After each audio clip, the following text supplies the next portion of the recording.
अस्सलामुअलैकुम hi guys welcome to my YouTube channel हम आपके क्रिएटिविटी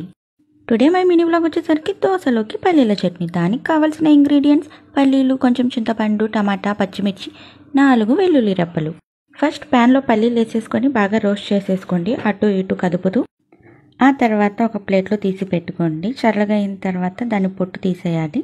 ఈ లోపు కొంచెం 2 టేబుల్ స్పూన్ ఆయిల్ వేసేసుకొని పచ్చిమిర్చి వేసేద్దాం పచ్చిమిర్చి చట్పట్లాడుతుంది నాకు కొంచెం భయం అన్నమాట మీద ఎక్కడ పడిద్దానని చెప్పి ఆ తర్వాత ఇలా కొంచెం కుక్ అయిన తర్వాత టమాటాలు వేసేయాలి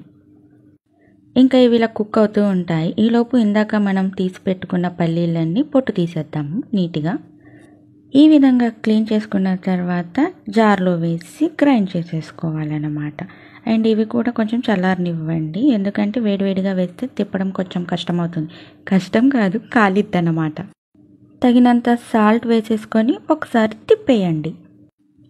దెన్ వీటన్నిటిని వేసేసిన తర్వాత ఇంకోసారి తిప్పేయండి ఫైనల్గా కడిగిన ఆ చింతపండు కొంచెం వాటర్ యాడ్ చేసేసుకొని గ్రైండ్ చేసేసుకుంటే రెడీ ఫర్ పల్లీల చట్నీ దోసలోకి చట్నీ ఎంత బాగుంటుందంటే అంత టేస్టీగా ఉంటుంది ఇంకా ఆలస్యం ఎందుకు మా మమ్మీ చకచక ప్యాన్ పెట్టేసి దోసలు వేయడానికి రెడీ అయిపోయారు అయితే చిన్న టిప్ ఏంటి అంటే దోసలు ప్యాన్కి అంటుకుంటూ ఉంటే ఇలా ఆనియన్ని కట్ చేసి రుద్ది వేస్తే దోసలు ఈజీగా వస్తాయి యాక్చువల్లీ ఇది వచ్చేసరికి నా చిన్నప్పటి నుంచి చూస్తున్నాను ఈ ప్యాన్ని మా దాంట్లో తవా అంటారు ఇది ఓన్గా ప్రిపేర్ చేయించుకున్న తవా అన్నమాట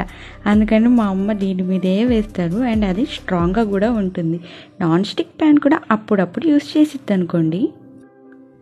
నాకైతే దోసలు ఇలా పేపర్ లాగా వేయించుకొని తినడమే ఇష్టం అన్నమాట నేనైతే 2 దోసలు చట్నీతో ఒక దోస టీతో తింటాను నాకు టీ తాగే అలవాటు లేదు అండ్ ఎంతమంది నాలాగా దోశ అండ్ చపాతీస్లో టీ తింటారో లైక్ చేయండి ఇంతటితో ఈ వీడియో అయిపోయింది okay bye guys please subscribe like thanks for watching